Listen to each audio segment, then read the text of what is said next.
For this entire week, I've brought on 6 of the biggest names in the industry to run through a series of mock drafts from every single spot 1 through 12 to get into their minds for draft strategies, player takes, and late round sleepers. Today, I will be drafting with the one and only Zachariason of Late Round Fantasy Football, another massive and award-winning podcast in the industry. JJ has no shortage of stats and takes in this mock draft, and he brings every bit of that nerd in his mother's basement persona to this video. So without further ado, let's get into the mock draft, and as always,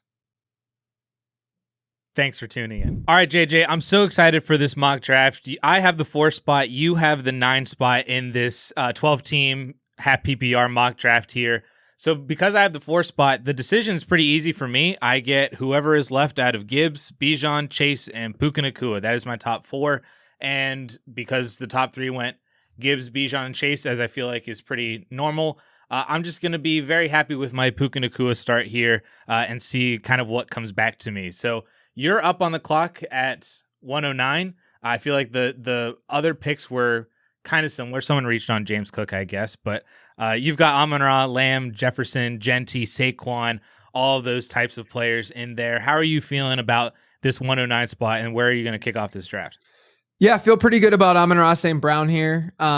He's someone who has been very, very consistent, obviously. You could basically pencil him in as like a top 5 wide receiver. There's some, there might be some hesitation for people because there's a new offensive coordinator there. We don't know exactly what this offense will look like, but Detroit is the only team in football that doesn't have a single game below a 24-point implied team total to open up the season. They have one of the easiest, if not the easiest schedule in football as well. So I think we're going to see a lot of, obviously you kind of want more negative game scripts at times for the wide receivers, or at least you want more of like an even neutral game script, but that defense, that secondary especially could be rough. So it could just be high scoring outings for this Detroit offense. So I'm going to take Amon-Ra St. Brown and not really think twice. Like, this is a tier break for me right after this. I honestly was thinking that James Cook was going to be here for me, which I would have gone with because I like James Cook straight up over Jonathan Taylor this year. Either way, I would have been fine. I kind of like the 9 spot because of that. Is you get like a pretty clear tier break, assuming that someone is going to be taking Jonathan Taylor over James Cook, or before I would be drafting at that 9. Right. No, I like it a lot. I would personally have Amon-Ra St. Brown over Jackson Smith and Jigba as well. I'm not sure if you're in that same bandwagon or not, but I agree with you on terms of just the consistency. He's been like a double-digit touchdown scorer for each of the past 3 years.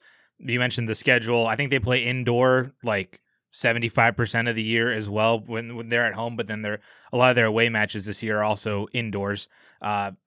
Amon-Ra is just a really, really easy pick, but I am glad that you shouted out James Cook because I was going to ask you, if Amon-Ra wasn't there, who would you have taken? So it was James Cook for you, which I also 100% agree with, and hoping that they're going to throw to him more this year, as we've kind of heard a little bit of rumors that they might throw to him, which was his skill set coming out of college, and I don't know why they haven't decided to utilize him like that more. So I'm in agreement with you on your 109 pick here. Real quick before we jump back in, there are now 3 ways to get 4 for 4 for way less. Sign up at Rebet, a social sportsbook and casino where you deposit $10 with code 4 for 4 and you get our full picks package. All of our fantasy, DFS, and betting content, a $349 value for $10. That is 97% off. Prefer a prediction market like Kalshi? You can do the same on Novig and you get our base sub for $10. That is 75% off. Or just use code YouTube for 25% off any plan at checkout. Links and more details are at 4for4.com/plans, which is also linked down in the description. But you're up again at the 204. Drake London is there, Chase Brown, any tight ends still. I'm curious to see where you kind of go, because this beginning of the second round is very running back heavy. So I'm interested to see if you're going to go with a 2 wide receiver start, or a wide receiver tight end start, or if you're going to dip your toes into the running back position.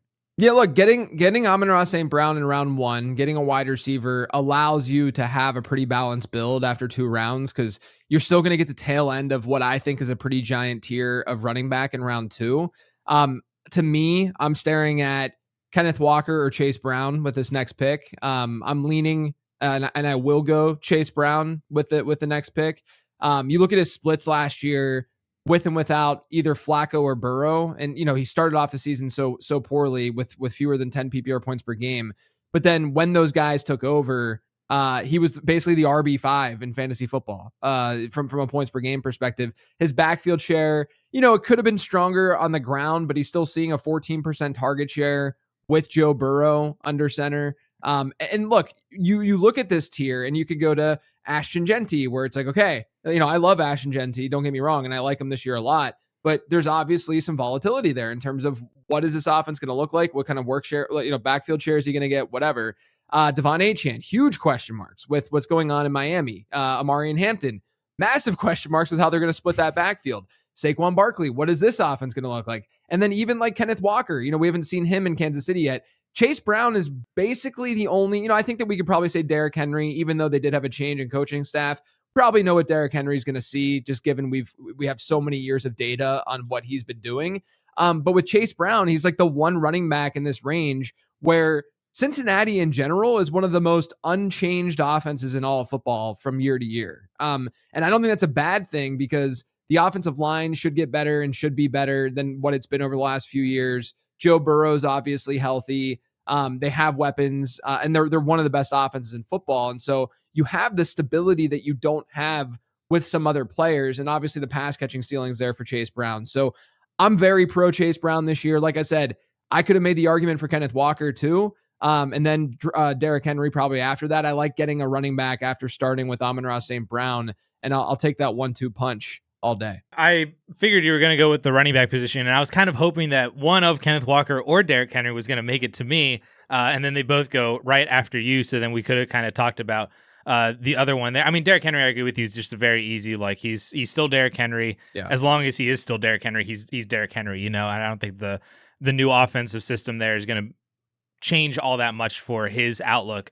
Walker, though, I was listening to your show with Evan Silva, and he brought up Kenneth Walker as, one of his major draft targets. And I think he laid out a phenomenal argument as to why you should be drafting Kenneth Walker. So I kind of wanted him here at the 209. And you mentioned that you were also debating between him and Walker and Chase Brown. So I'm assuming that if Chase Brown had gone and then maybe you were deciding between Walker and Achane, you would have then taken Kenneth Walker, I assume. Yeah, I have Walker. I mean, technically they're in the same tier, but I have Achane at the bottom of that tier. Just I'm very afraid of what that offense might look like, and seen a lot of arguments made that the offense was bad last year. It's gonna be bad this year. But the thing is that Tua Tagovailoa has been a pretty accurate passer in terms of just catchable targets, and obviously they hyper targeted Devon Achane out of the backfield as sort of like a PPR scam. And I also don't think that we can just assume that it's going to be a better offense necessarily year over year. So I think there's a little bit of volatility. Devon Achane's awesome. He's a great player. I love him. But sure. I'm just trying to be realistic about situations. So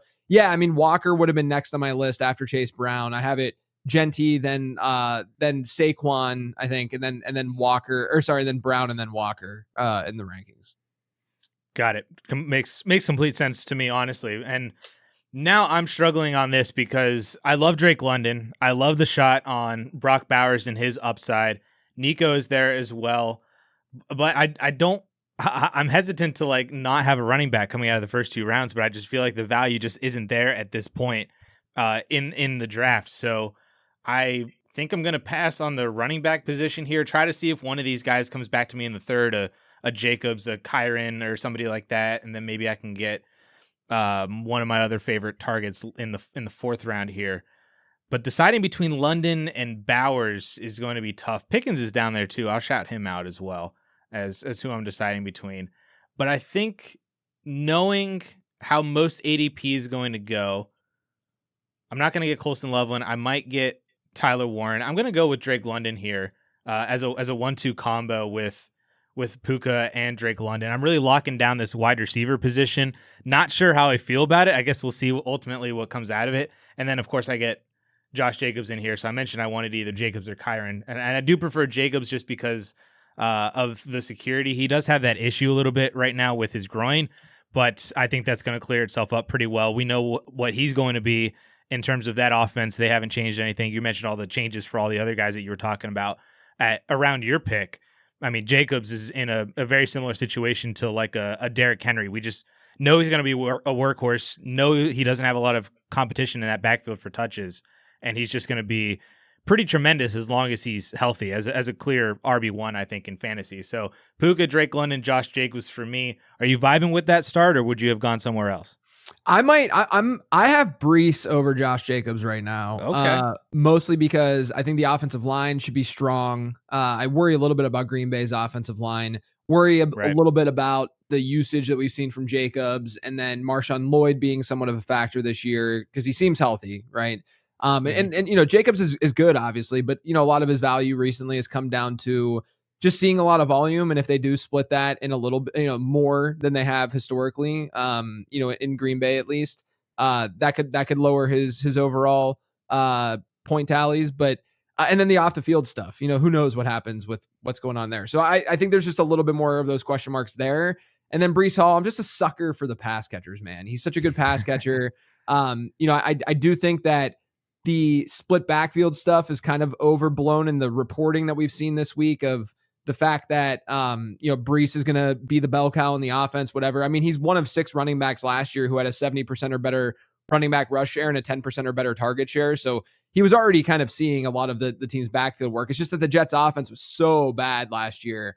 And I don't think it's going to be good this year, but I think it'll be better than what they were last year. But, you know, I can understand if you're not as concerned with like potential off the field stuff or even like a Marshawn Lloyd split in any way, then I think Jacobs makes a ton of sense there.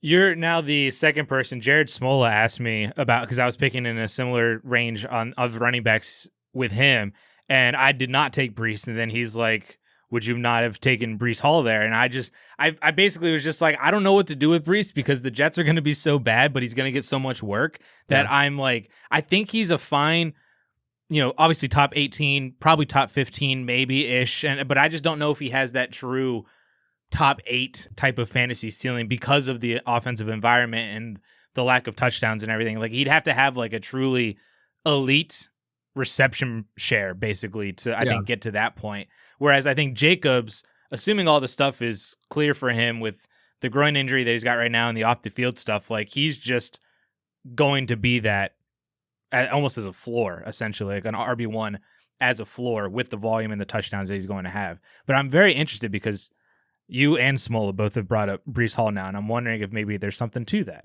Yeah, I mean, look, he's a solid all around back. Like I think talent wise, I think at this point in their careers, I'd probably say that I'd prefer Breece over Jacobs. But situationally, yeah, I mean, like there's a lot more that can go north and look better for Jacobs. That's why I understand still making that selection. So you're up now at the 309. You've got Amon-Ra and Chase Brown, so you're very balanced. You've got some pretty good running backs still, some pretty good wide receivers. You know, Josh Allen is the only quarterback off the board if you dared to go to the quarterback position. But I'm curious where you're going to go with this 3-4 turn here. Yeah, look, I love the round 3 into round 5 wide receivers. There's just a lot of good upside plays there, and I'm not afraid with to go if I get Amon-Ra St. Brown or a wide receiver in round 1. I'm not afraid to go with more of a hero RB or an anchor RB approach to my drafts. You know, I know that the NFL meta certainly tells us to you know, lean on the running back position more, all this heavy personnel and such, but there's a lot of upside if you find one of the wide receivers that are actually giving you an edge in fantasy football, just because there's not as many of them. You know, there's a lot of flatness to the position, but this area of the draft is just filled with wide receivers who have the opportunity to potentially be that game-breaking type wideout, right? Now, my rankings would say go Devontae Smith here, but as we're recording this, you know, he's got this hammy that he's dealing with, and at the same time, as we're recording this, Jordan Tyson has, you know, the hamstring thing that just popped up. So I'm just going to take Chris Olave over Devontae Smith at this moment. That you know, tomorrow you asked me the same question, might be totally different. I've had Devontae Smith over Olave all summer. I'm just doing this right now just based on some news and stuff like that. But I'll go Olave with this next pick because look, if you know, you and I are both Tyson bros, like we both love Jordan Tyson. But I will say that if Tyson were to miss any time, or if this, you know, hamstring stuff lingers, which it did, you know, during the offseason, during the draft process and stuff, Chris Olave is going to smash in this offense. I mean, it's what we saw last year too. So I think Olave is actually on some platforms a little bit overvalued if you assume Tyson plays. But then he'd become massively undervalued if Tyson doesn't play. It's just the way that the math works and the way target share would be distributed. So I'll go Olave here. And I think it's a solid bet. The reason why I kind of chuckled a little bit when you said I would just normally take Devonta Smith is because I think in every single video that I've recorded of this, Devonta Smith has been talked about at some point in this third round range, whether I've actually taken him or, my guest has also talked him up. Nick Ercolona actually took him at the 305 or something like that. Yeah. And then it's just every single video, Devonta Smith's name has been brought up in the third round because it seems like everybody likes him. And yet he's still, I think, very routinely found in there and is a phenomenal bet, in my opinion. I'm all over Devonta Smith, but I did take Chris Olave over Smith for content purposes to at least talk about him with Jared because of very similar things as what you're saying. That was before the Tyson injury, but still, I think that I think we're going to get to a point with the Saints where the peak part of this offense is Tyler Shuck is cooking, Kellen Moore's in his bag, and Olave and Tyson are not wide receiver 1 and wide receiver 2. They're just wide receiver 1 and wide receiver 1. Not even an A-B situation. It's just they're both phenomenal. And then I saw a training camp clip highlight of Olave catching a touchdown over Travis Hunter earlier this morning. So I'm so in on the Saints offense as well that I love Olave there. I love Tyson where he's at with his ADP, especially if that dips a little bit if depending on how this injury news works out. So I love Chris Olave. I love Devonta Smith. You weren't able to get Devonta Smith here in the fourth round. So I'm curious to see where you continue building out this team. Yeah, I'm going to go wide out again. I just love this area of wide receiver.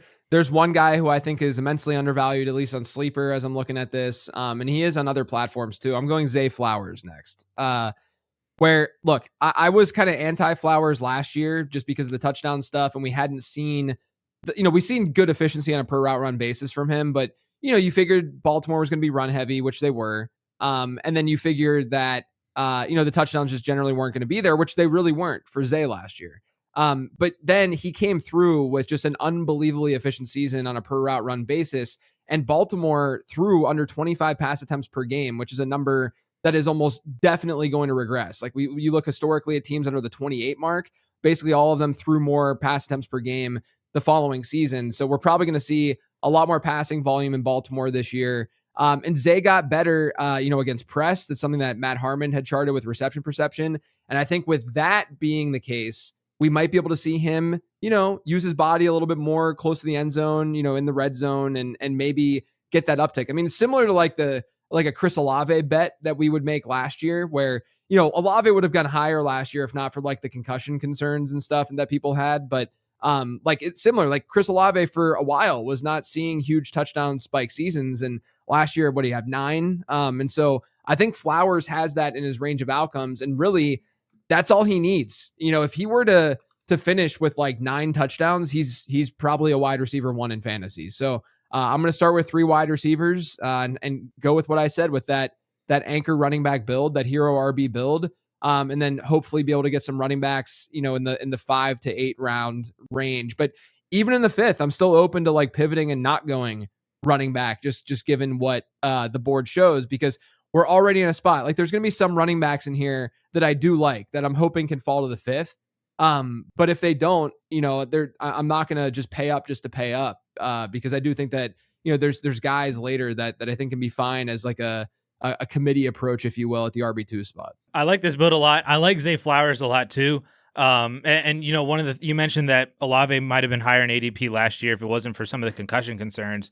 Another concern was he had a quarterback competition of Spencer Rattler and at the time, a second round rookie Tyler Shuck. Zay's got Lamar Jackson. Exactly. So there's a way better quarterback bet in that equation as well. I'm just curious, if you were team 8 right there had taken Derrick Henry in the second round, would you take Zay Flowers if you also had Derrick Henry? Are you okay with that, or are you not okay with taking a running back and a wide receiver in the first couple of rounds? And if you're not, who would you have drafted instead of Zay? Yeah, I'd be fine with it because I think it's going to be pretty concentrated in that offense. Zay's been consistently a 25% plus target share player. I don't really think that's going to change, even though, Jacoby Lane's getting a lot of love out of camp and You have Rashad Bateman there still, but Isaiah Likely's gone. I still think he's going to see a really high target share, and then Derrick Henry's going to see a huge backfield share too. And they're talking about Henry even getting a little bit more love through the air, which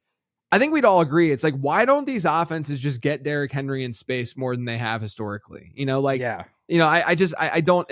He doesn't have to be the most natural pass catcher in the world, but just give him some of these screens and some of this short stuff through the air and see what happens. But regardless, I'd still go Zay in that spot. Okay, that makes sense. And I tried to use that question to buy some time for my decision here, but I don't think it worked all that well because I still don't know where I'm going to go. I do like Bucky Irving.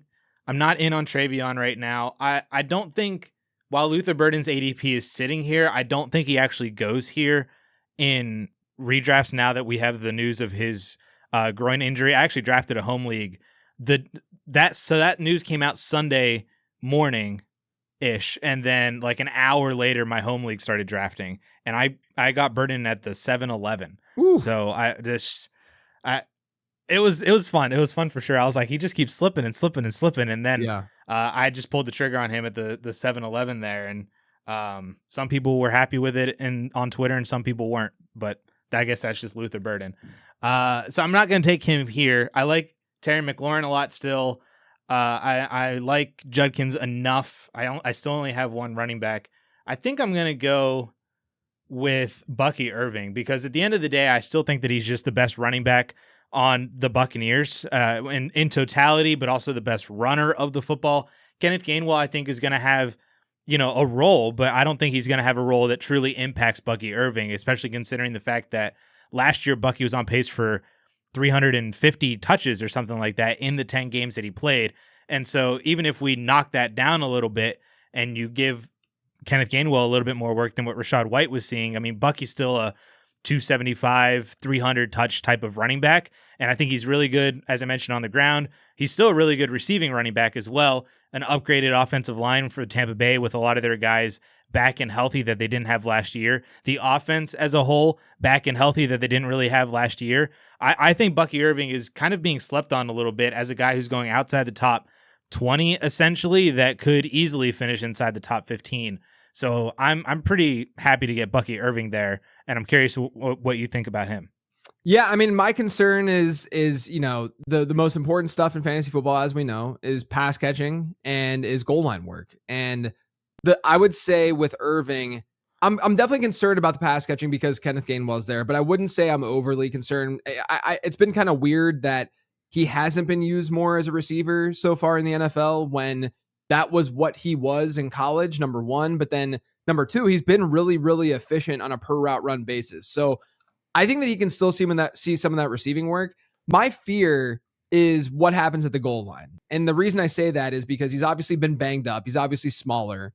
And if the coaching staff just says, hey, we want to use Sean Tucker here like we did last year towards the end of the season, I don't think that's I think it's a very real possibility. Bucky Irving didn't have a single carry last year within the 5-yard line with that, like at the goal line. So that would be my concern. But I think he belongs like in this tier generally, in this area of the draft. I understand the upside case. He's a really good player, like just a very, very, like if you want to bet on talent, totally understand with Irving. That's just my fear of some of the goal line stuff.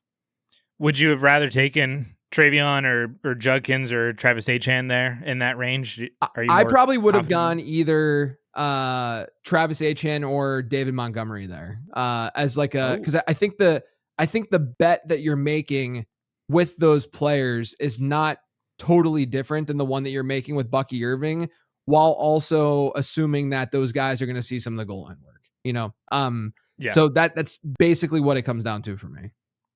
My fear with Dave Montgomery is that he just doesn't have the ceiling. He might not be good. He might not be it anymore. I mean, that's certainly a problem. And the offensive line for Houston, they haven't proven to us that it's going to be anything better. So it's been a range of running back that's been really hard for me all offseason. I will say this: I'm not taking Travion Henderson there. I've officially So like I've had Ramondre Stevenson as the better value all summer long. Like he's the guy that to target in the draft guide, all that kind of stuff. And then I was actually in an analyst league, the Apex league that we do every year that we've been doing for like 12 or 13 years. And I was in this draft, and I got sniped right before my pick. And so I needed an RB2 because I had a very similar build as this. And I was looking at, and Travion Henderson was still available. And I just straight up took Ramondre Stevenson over Travion Henderson. So like that, sometimes like as an analyst, like you have to be in that moment, making that decision, because you know you're making that decision of what you actually feel as opposed to putting rankings together. And officially, I think that it's wish casting with Travion Henderson at this point. I loved Henderson as a prospect. I was wrong about him last year. Like I get it. Like the explosiveness, the burst is absolutely there. But at the same time, I just don't know why New England would go away from what they were doing in the playoffs when they were winning and making the run that they were making. And Ramondre, give him credit too, man. Like first half of the season, he was not very good. Second half of the season, he was great. Like his advanced numbers were really, really strong. So, the pass pro stuff is really a concern for me. If New England, they're going to face a tougher schedule this year. If they're trailing, I just don't know if Travion Henderson is going to be the one on the field all that often.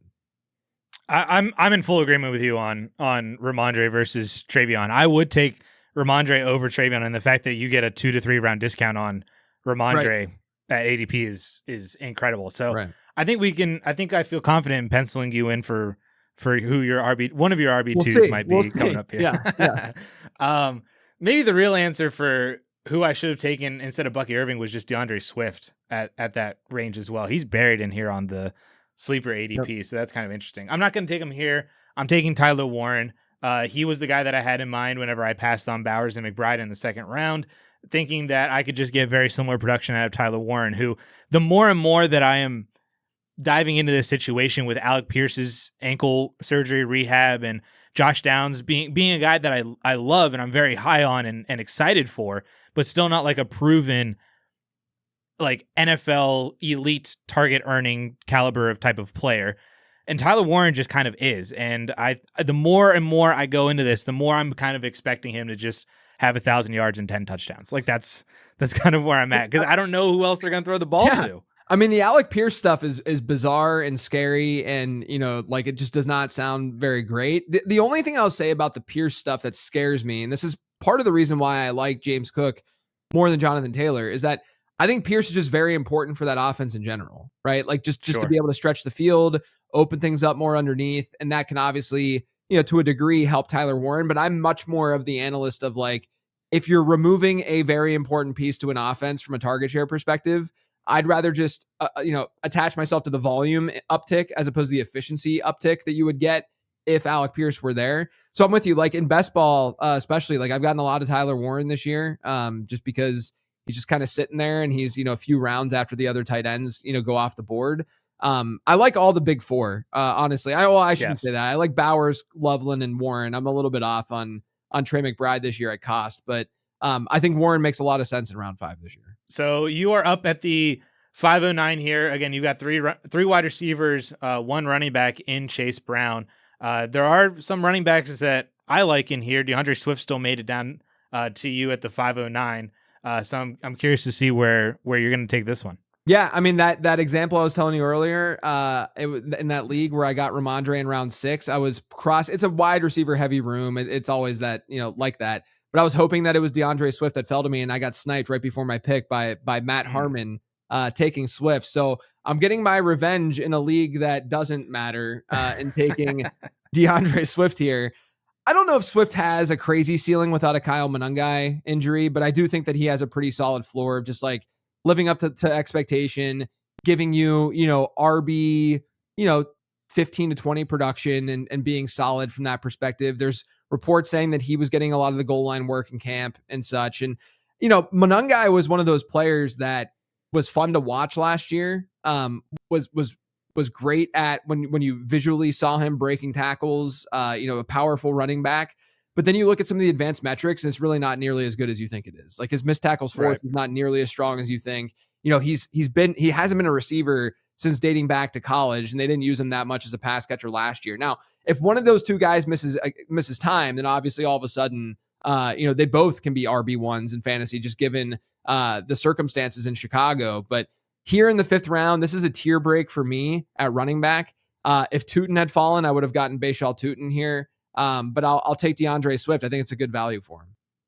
Yeah, I love him a lot. And I think the stat is that he had as many 20 plus PPR games as Jahmyr Gibbs last year.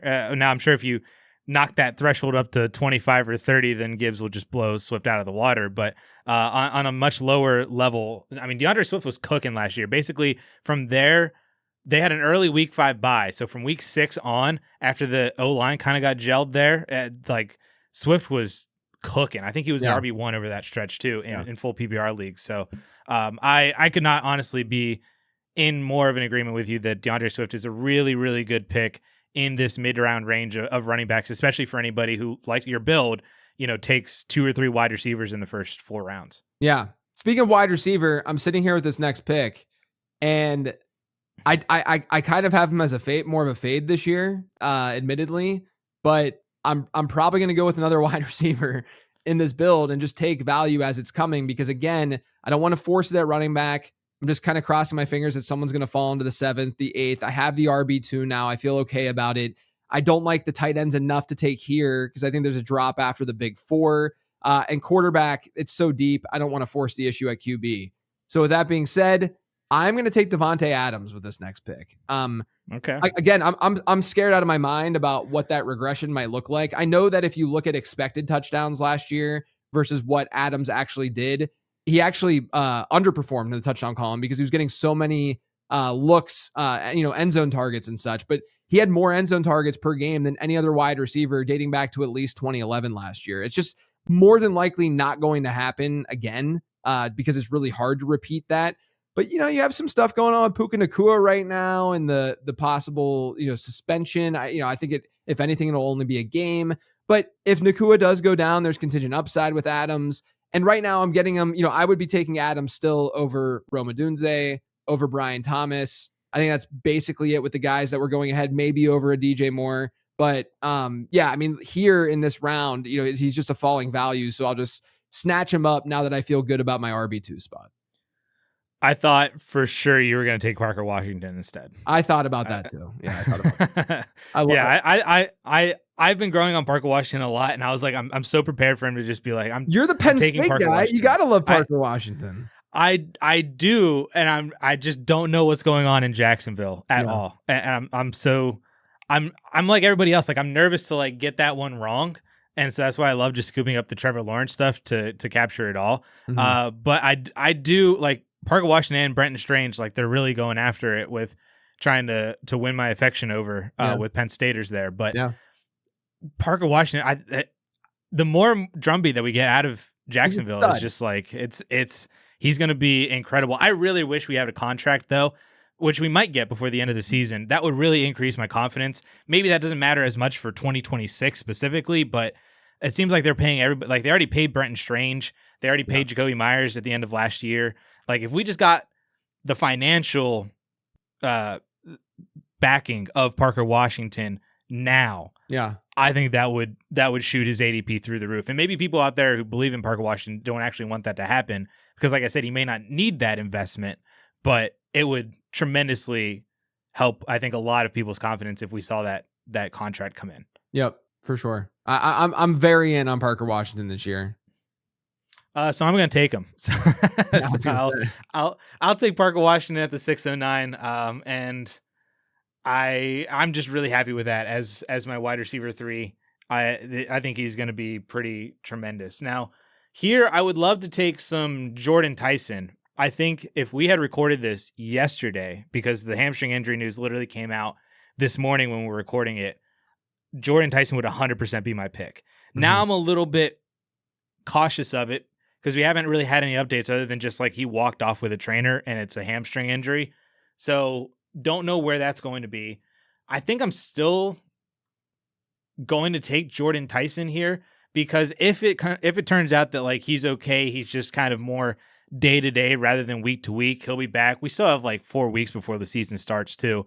That's plenty of time for him to get healthy and back into the offense. And everything that we had been hearing prior to that injury from training camp was just glowing about Jordan Tyson being like the potential offensive rookie of the year. I think I saw Nick Underhill say that he wouldn't be shocked if Tyson was the better wide receiver by the end of the year than Chris Olave on this team, even though they just paid Chris Olave. And I'm in full agreement with all of that. And I know, Yeah. like you mentioned, like we're both Tyson bros. We bonded over that in the offseason with Jordan Tyson being both of our rookie models as wide receiver 1.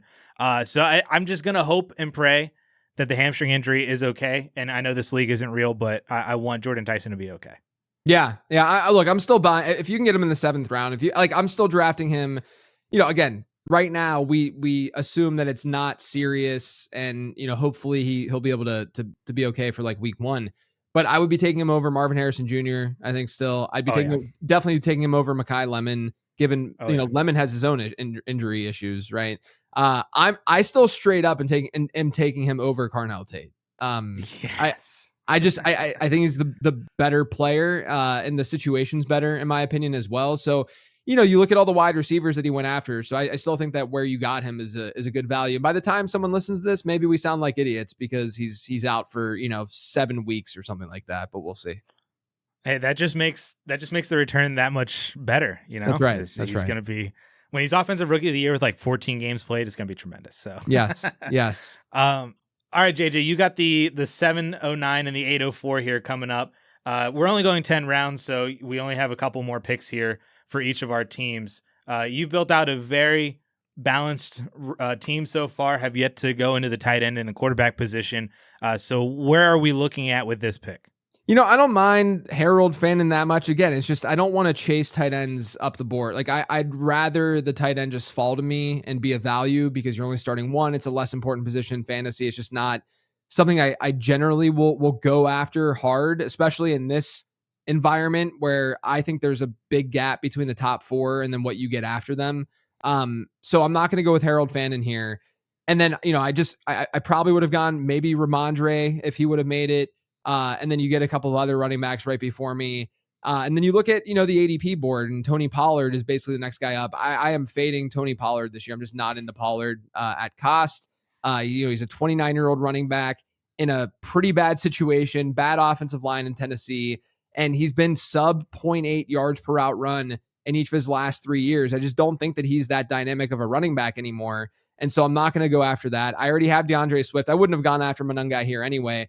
J.K. Dobbins, I don't know where you're at with J.K. Dobbins, but go ahead. Give me your take. I was going to say, I feel like I kind of have to be in just because he ran so hot last year and the offense is going to be so good. And like every year, he's just a good runner. Sure. That like efficiency wise, I think he's a solid pick in this range.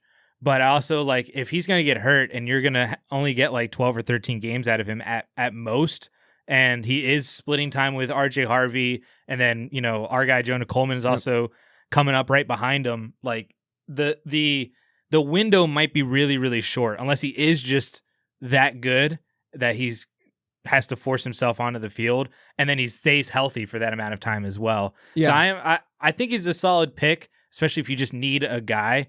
But I'm also like, I don't know if there's a lot of upside or longevity with that pick either. That's my argument against him, is the upside case, right?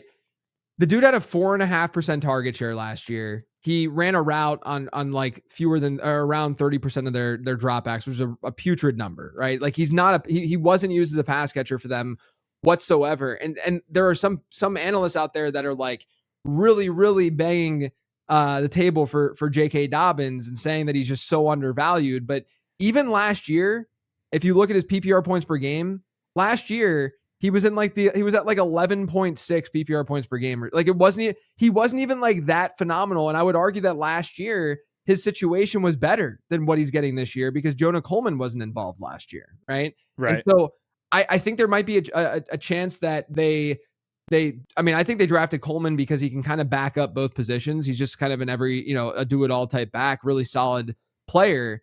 And so they probably want to keep Dobbins healthy. And that means maybe fewer carries and fewer looks potentially. Now, so I'm not going to go in J.K. Dobbins' direction is what I'm saying here. Sure. The guy I'm going to draft, I'm also not going to draft Blake Corum. I'm going to draft Jonathan Brooks with this next pick. All right.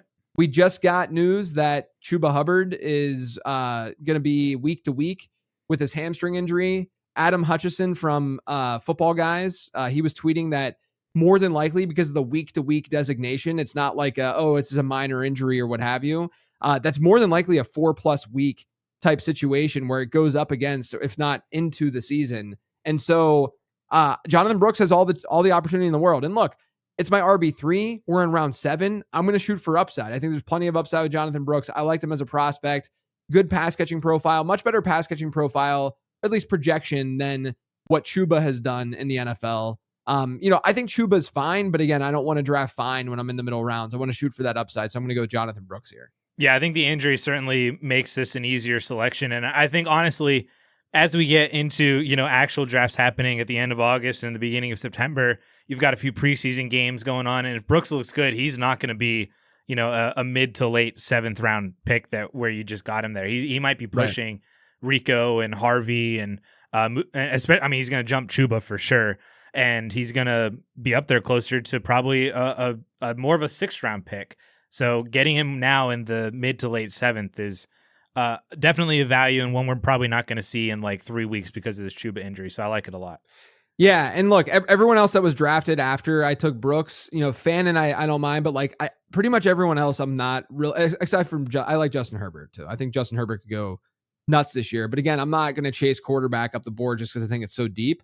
But so I'm not really that upset about like who was taken in front. The problem is this is just like a dead area of the draft. There's not a ton of guys and I'm like super, super pumped about.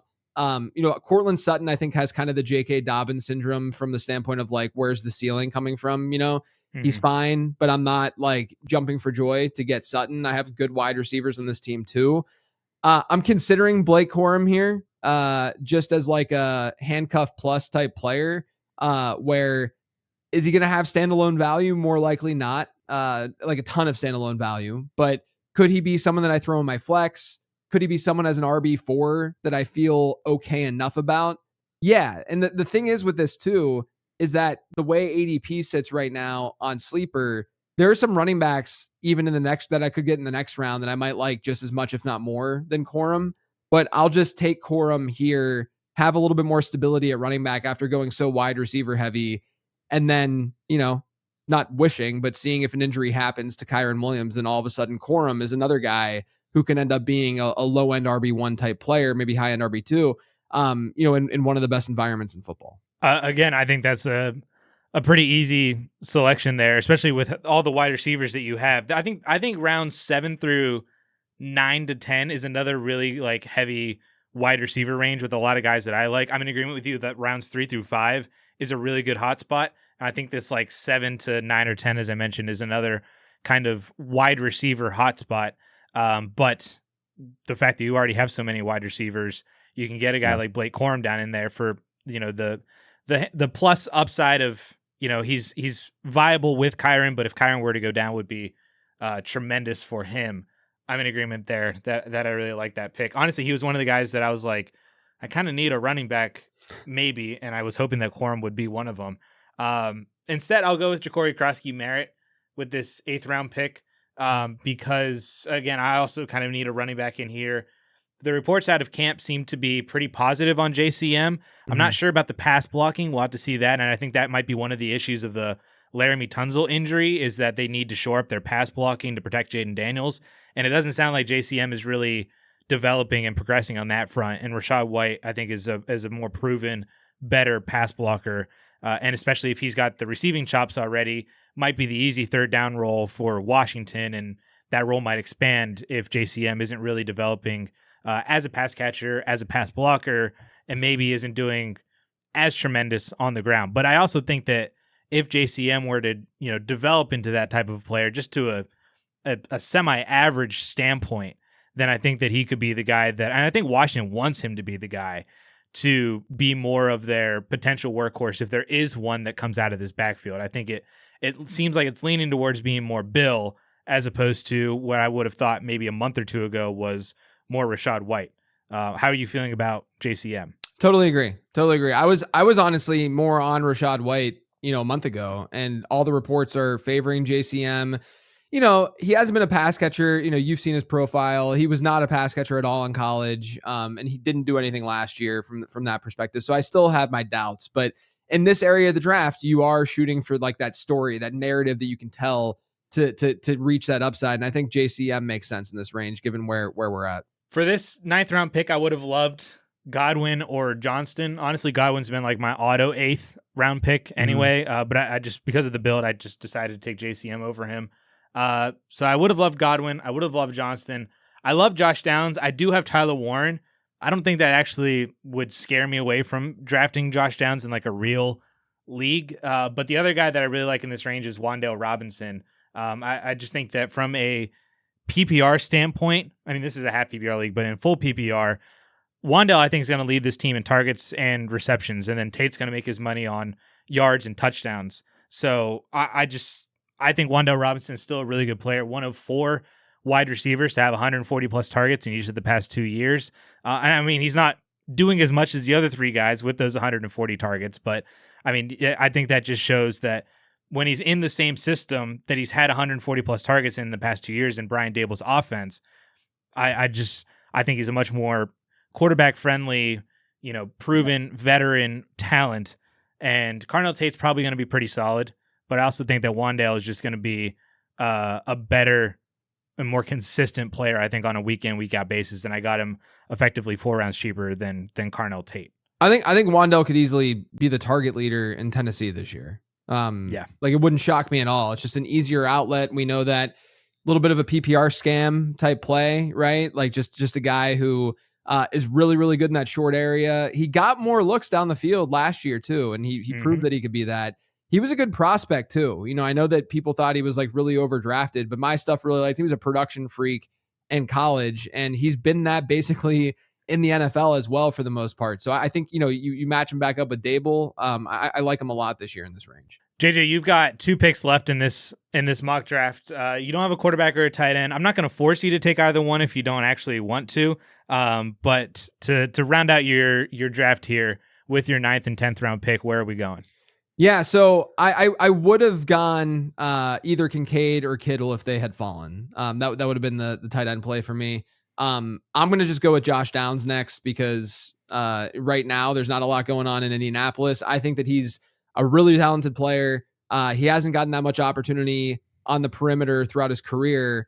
But I think that there's at least there's definitely a very good chance he plays more on the outside.